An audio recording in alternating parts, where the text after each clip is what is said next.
J'étais là quand j'ai trouvé l'image de la Vierge de Lourdes intacte sur la berge de la rivière, 8 kilomètres en aval de notre chapelle, complètement détruite par la crue 3 jours plus tôt. Pas une égratignure, pas un éclat, pas même une fissure. C'était comme si quelqu'un l'avait posée là délicatement, attendant que je la trouve. À cet instant, les mains tremblantes en la touchant, j'ai su que j'avais assisté à quelque chose qui changerait ma vie à jamais. Mon nom est Antoine Dubois, j'ai 43 ans, et jusqu'à ce jour de décembre, j'étais juste un agriculteur de Sainte-Croix-des-Collines, un petit village niché entre les collines de l'intérieur. Je connaissais chaque pierre de ces terres, chaque méandre de la rivière qui coupait notre territoire, chaque arbre qui ombrageait les champs où je travaillais depuis mon enfance. C'était une vie simple, mais qui me comblait. Je me levais avant le lever du soleil, je m'occupais de ma culture de maïs et de haricots, je rentrais à la maison quand les étoiles pointillaient déjà le ciel. Mon épouse, Annelise, m'attendait toujours avec un café chaud et ce sourire qui me faisait oublier la fatigue de la journée. Je n'étais pas ce qu'on pourrait appeler un homme profondément religieux. J'allais à la messe le dimanche, surtout pour accompagner Annelise, qui avait une foi inébranlable. Je respectais les traditions de notre communauté, je participais aux fêtes de l'Église, mais j'avoue que je me demandais souvent s'il y avait vraiment quelque chose de plus grand qui nous protégeait. Non pas que je doutais de l'existence de Dieu, mais j'avais le sentiment qu'il était trop loin de nos petites préoccupations quotidiennes. La chapelle de la Vierge de Lourdes se trouvait au sommet de la colline, à une quinzaine de minutes à pied de notre maison. C'était une construction simple, mais jolie, avec des murs blancs qui brillaient au soleil et un petit clocher qui nous appelait à la prière. À l'intérieur, l'image de la Vierge reposait sur l'autel principal, toujours entouré de bougies allumées et de fleurs fraîches que les femmes de la communauté apportaient religieusement. J'y passais parfois, quand je devais prendre un raccourci pour atteindre le champ le plus éloigné, et je saluais toujours la statue d'un geste respectueux, plus par politesse que par dévotion. Annelise, par contre, visitait la chapelle presque tous les jours. Elle disait qu'elle parlait à la Vierge comme à une amie intime, lui confiant ses soucis, ses rêves, lui demandant protection pour notre famille. Je trouvais ça beau, mais je ne comprenais pas complètement cette connexion qu'elle ressentait. Pour moi, c'était juste une statue en porcelaine, même si elle était très bien faite et pleine de signification pour notre communauté. L'hiver de cette année-là était particulièrement pluvieux. Décembre est arrivé avec des nuages chargés qui semblaient ne pas vouloir partir. Je me souviens avoir dit à Annelise que je n'avais jamais vu le ciel aussi lourd pendant autant de jours. Les plantes appréciaient l'eau abondante, mais je commençais à m'inquiéter du niveau de la rivière, qui était déjà plus haut que la normale. Dans la nuit du 15 décembre, je me suis endormi en écoutant le bruit de la pluie qui tombait sur le toit de tôle de notre maison. C'était un son qui me calmait habituellement, me faisait mieux dormir, mais cette nuit-là, il y avait quelque chose de différent. Les gouttes semblaient plus lourdes, plus urgentes, comme si elles essayaient de nous prévenir de quelque chose. Annelise était également inquiète, elle se retournait constamment dans son lit, et à un moment donné, elle s'est levée pour regarder par la fenêtre. « Il pleut très fort », a-t-elle murmuré, revenant sous les couvertures. Je n'ai jamais rien vu de tel. J'ai essayé de la rassurer. Je lui ai dit que ce n'était qu'une autre tempête d'été, que ça passerait vite. Mais au fond, je sentais aussi qu'il y avait quelque chose d'étrange cette nuit-là. Le bruit de l'eau semblait venir de toutes les directions, non seulement du ciel, mais aussi des pentes, comme si la terre elle-même pleurait. Il devait être environ 3 heures du matin quand nous avons été réveillés par un bruit terrible. Ce n'était pas le tonnerre, ce n'était pas le bruit de la pluie, C'était quelque chose de beaucoup plus effrayant, un son qui semblait venir des entrailles de la terre. Nous avons sauté du lit et couru à la fenêtre du devant, qui donnait sur le village. Ce que nous avons vu nous a laissé sans souffle. La rivière avait complètement débordé, l'eau sombre courait dans les rues comme une bête sauvage, emportant tout sur son passage. Des voitures, des meubles, des morceaux de maison, des arbres entiers flottaient dans le courant violent.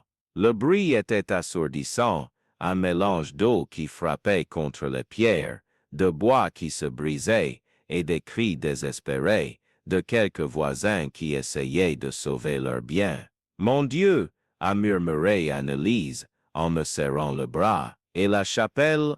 Nous avons regardé en direction de la colline, et malgré l'obscurité et la pluie, nous avons pu voir qu'il se passait quelque chose là-haut. Il y avait des lumières, de l'agitation, des cris. Mon cœur s'est emballé quand j'ai réalisé qu'un des talus de la pente cédait.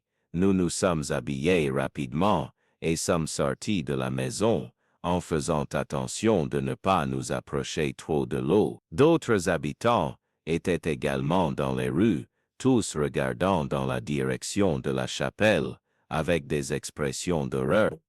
Le père Michel était là, encore en pyjama et en pantoufles, les mains jointes en prière. Madame Thérèse, la gardienne de la chapelle, pleurait abondamment tandis que deux voisines la soutenaient, et puis cela s'est produit. Un talus entier a cédé d'un coup, emportant avec lui la chapelle et tout ce qu'elle contenait. C'était comme regarder un cauchemar au ralenti. La petite construction blanche, qui avait résisté à plus de 100 ans d'intempéries, a disparu dans l'obscurité, engloutie par la boue et l'eau furieuse. La cloche, qui nous avait tant de fois appelés à la prière, a émis un dernier son métallique avant d'être réduite au silence pour toujours. Annelise s'effondra dans mes bras, sanglotant comme une enfant. Autour de nous, d'autres personnes pleuraient également. Ce n'était pas seulement la perte d'un bâtiment, c'était le sentiment d'avoir perdu notre ancre spirituelle, notre point de référence sacré. La chapelle était plus qu'un lieu de prière, c'était le cœur de notre communauté, l'endroit où nous célébrions les naissances, les mariages, où nous nous réunissions dans les moments de joie et de tristesse. La Vierge, Annelise réussit à dire entre deux sanglots, la Vierge de Lourdes, elle est partie. Je ne sus pas quoi répondre. Pour la première fois, je ressentis un étrange vide dans ma poitrine, comme si quelque chose d'important m'avait été arraché moi aussi. C'était curieux, car jusqu'alors, je ne me considérais pas comme une personne profondément attachée à ces symboles religieux, mais les voir disparaître de cette manière me causa une douleur à laquelle je ne m'attendais pas. Les 3 jours qui suivirent furent les plus difficiles que notre communauté ait jamais connus. L'inondation avait causé des dégâts dans tout le village. Des maisons furent endommagées, des plantations détruites, des ponts emportés par le courant. Heureusement, personne n'est mort, mais tous ont perdu quelque chose d'important. Nous avons organisé des chantiers de nettoyage, les gens s'aidaient comme ils pouvaient, mais une profonde tristesse planait dans l'air, qui allait au-delà des dommages matériels. Pendant ces jours-là, je me suis surpris à penser à la chapelle beaucoup plus souvent que je ne l'aurais imaginé. Je marchais dans les champs, en essayant d'évaluer les dégâts dans ma plantation, mais mes yeux revenaient toujours vers la colline où elle se trouvait. Il n'y avait plus qu'un vide boueux, quelques pierres éparpillées, et le terrain complètement transformé par la force de l'eau. C'était comme si une dent avait été arrachée au sourire de notre paysage.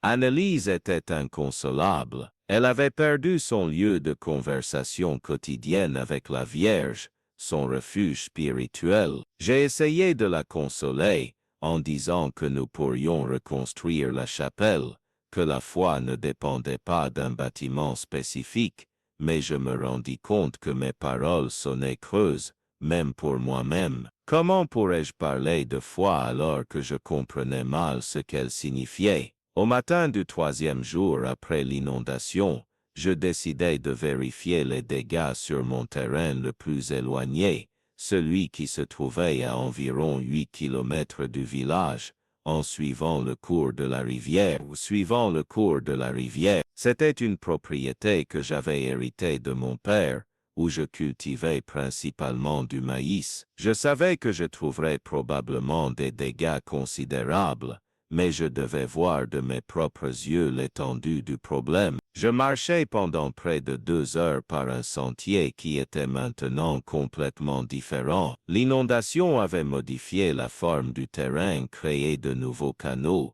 abattu des arbres centenaires. La rivière, qui était auparavant un cours d'eau tranquille et prévisible, coulait maintenant plus large et plus violente, transportant encore les débris de la tragédie. C'est lorsque je suis arrivé à un certain virage de la rivière que mon cœur a failli s'arrêter. Là, adossé délicatement à la berge, comme si elle avait été placée par des mains attentionnées, se trouvait l'image de la Vierge de Lourdes, intacte, complètement intacte.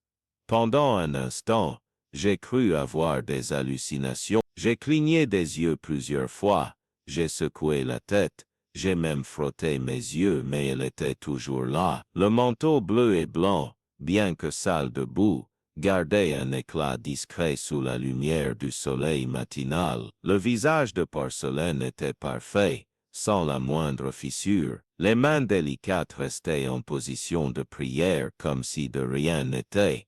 Comment était-ce possible? Cette image avait parcouru 8 kilomètres à travers un courant violent, passant par des pierres acérées, des branches d'arbres, des tourbillons furieux, et elle était là, entière, comme si quelqu'un l'avait protégée tout au long du voyage. Je m'approchai lentement, presque de peur qu'elle ne disparaisse si je faisais un mouvement brusque. Je m'agenouillai dans la boue de la berge, et les mains tremblantes, je touchai l'image.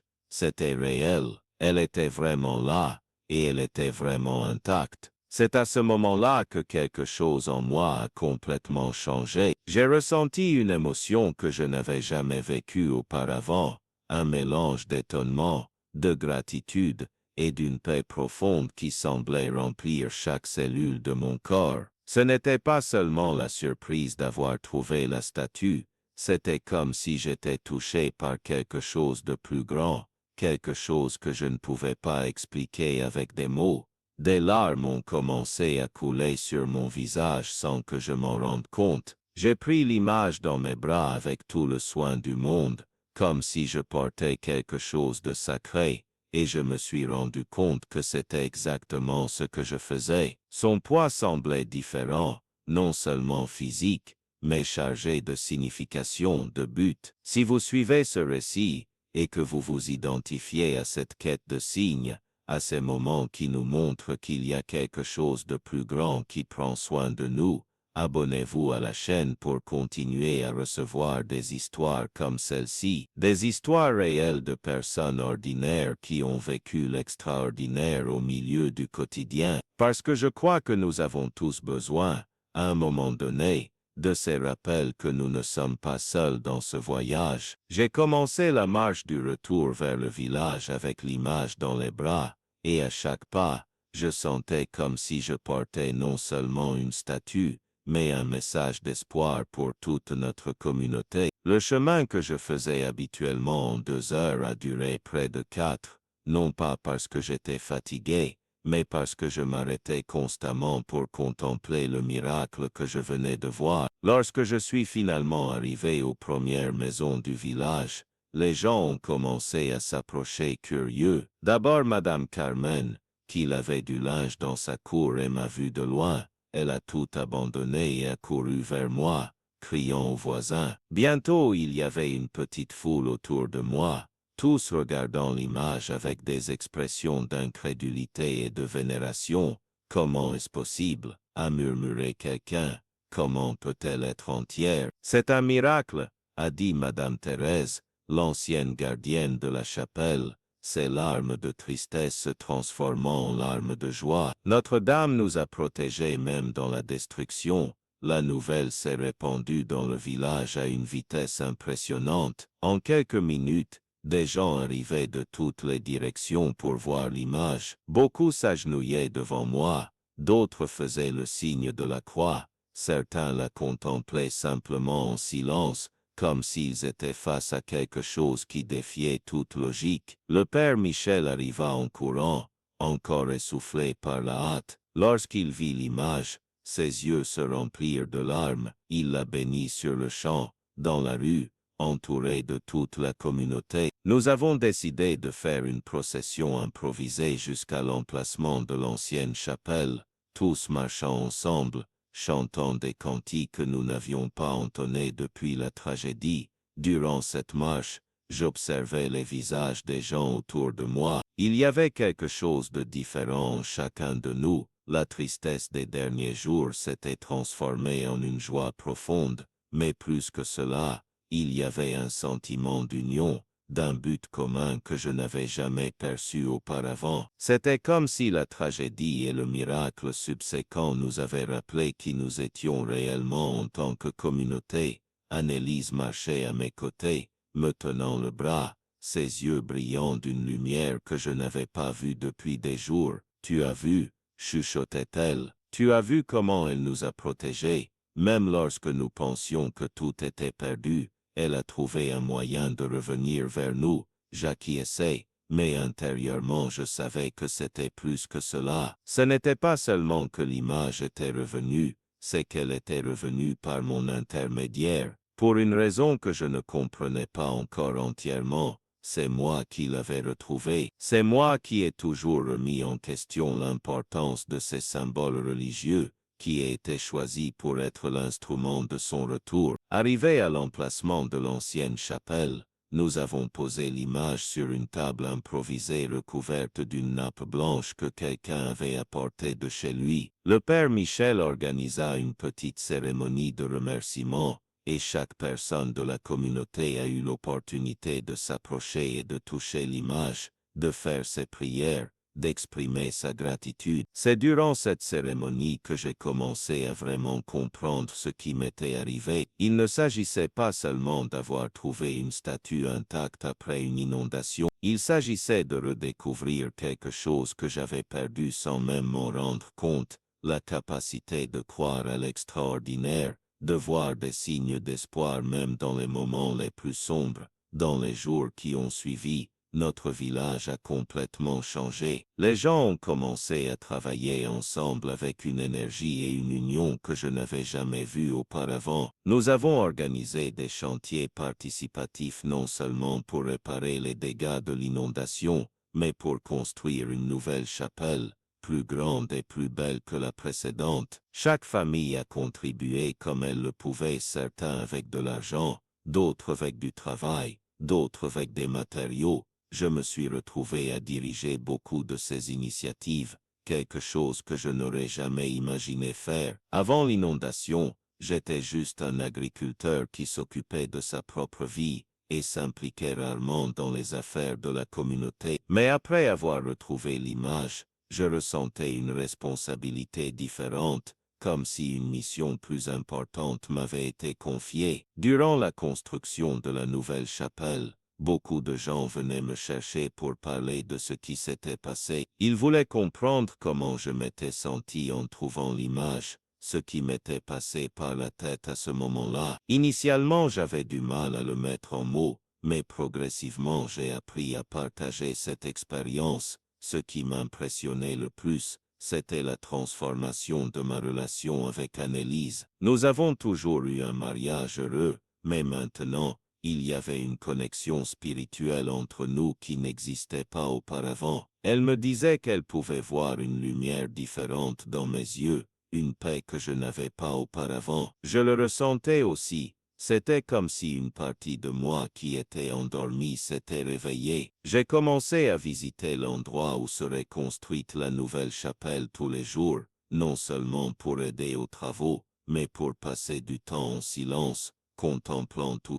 Ce qui s'était passé, l'image était temporairement gardée chez le Père Michel, mais je savais qu'elle aurait bientôt un nouveau foyer, un endroit encore plus beau que le précédent. Durant ces moments de contemplation, j'ai commencé à comprendre que le vrai miracle n'avait pas seulement été la préservation physique de l'image pendant l'inondation, le vrai miracle avait été la transformation qu'elle avait apportée à toutes nos vies. La tragédie qui aurait pu nous séparer nous a finalement unis plus que jamais. La perte qui aurait pu détruire notre foi l'a finalement renforcée d'une manière que je n'aurais jamais imaginé possible. J'ai aussi réalisé que mon cheminement personnel de foi ne faisait que commencer. Avant, je voyais la religiosité comme quelque chose d'extérieur, des rituels que nous suivions par tradition. Maintenant, je comprenais que la vraie foi était quelque chose d'intérieur, une connexion profonde avec le sacré qui se manifeste à travers nos actes,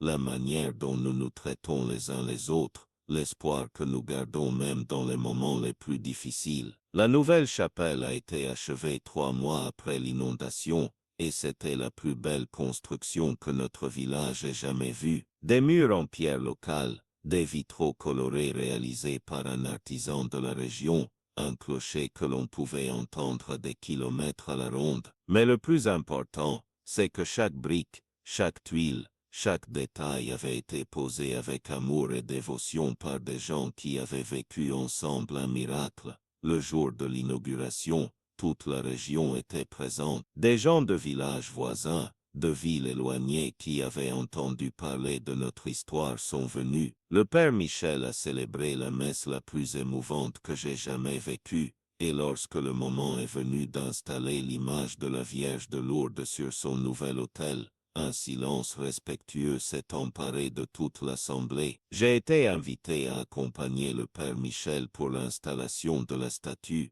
un honneur qui m'a profondément ému. Lorsque nous l'avons mise en place, elle semblait briller de sa propre lumière comme si elle était heureuse d'être de retour chez elle. À cet instant, j'ai ressenti une immense gratitude d'avoir été choisi pour faire partie de cette histoire. Aujourd'hui, 5 ans après ces événements extraordinaires, je suis une personne complètement différente de celle que j'étais avant l'inondation, non seulement parce que j'ai assisté à un miracle, mais aussi parce que j'ai appris à reconnaître le sacré dans le quotidien, à voir la main divine dans les petites coïncidences, les rencontres imprévues, la bonté des gens. Je suis toujours agriculteur, je continue à m'occuper de mes cultures, mais je suis aussi devenu une sorte de gardien informel de notre chapelle. Chaque jour, je passe pour vérifier que tout va bien, pour allumer quelques bougies, pour passer quelques minutes en prière, non pas parce que je suis devenu excessivement religieux, mais parce que j'ai compris que ces moments de silence et de connexion spirituelle sont essentiels pour maintenir la paix de mon âme. Annelise et moi sommes devenus des conseillers informels pour les jeunes couples de la communauté. Beaucoup viennent nous voir lorsqu'ils traversent des difficultés, lorsqu'ils ont besoin d'un conseil ou simplement de quelqu'un qui les écoute. Nous avons découvert que notre expérience du miracle nous a donné une capacité particulière à offrir de l'espoir aux personnes qui traversent des moments difficiles. Chaque année, le 15 décembre, anniversaire de l'inondation, notre communauté organise une célébration spéciale. Ce n'est pas une commémoration de la tragédie, mais une fête de l'espoir, de l'unité, de la foi qui nous maintient debout même lorsque tout semble perdu. Des gens viennent de loin pour participer, pour entendre notre histoire, pour s'inspirer de la preuve que les miracles existent encore. Lors de ces célébrations, je suis toujours invité à raconter ma version des faits, à partager ce que j'ai ressenti en découvrant la statue ce matin-là. Et à chaque fois que je raconte cette histoire, je découvre de nouveaux détails, de nouvelles nuances, de nouvelles significations qui m'avaient échappé auparavant. Ce qui me marque le plus, c'est de constater comment cette expérience a changé non seulement ma vie, mais la vie de toutes les personnes qui y ont participé. Le Père Michel est devenu plus proche de la communauté, plus humain dans ses sermons. Madame Thérèse a trouvé un nouveau sens à sa vie comme gardienne de la nouvelle chapelle. Des jeunes qui ne s'intéressaient pas aux traditions locales participent maintenant activement aux activités religieuses. Mais le plus important est peut-être la leçon que j'ai apprise sur la nature de la foi. Avant, je pensais que la foi consistait à croire en des choses que nous ne pouvons pas prouver. Maintenant, je comprends que la foi,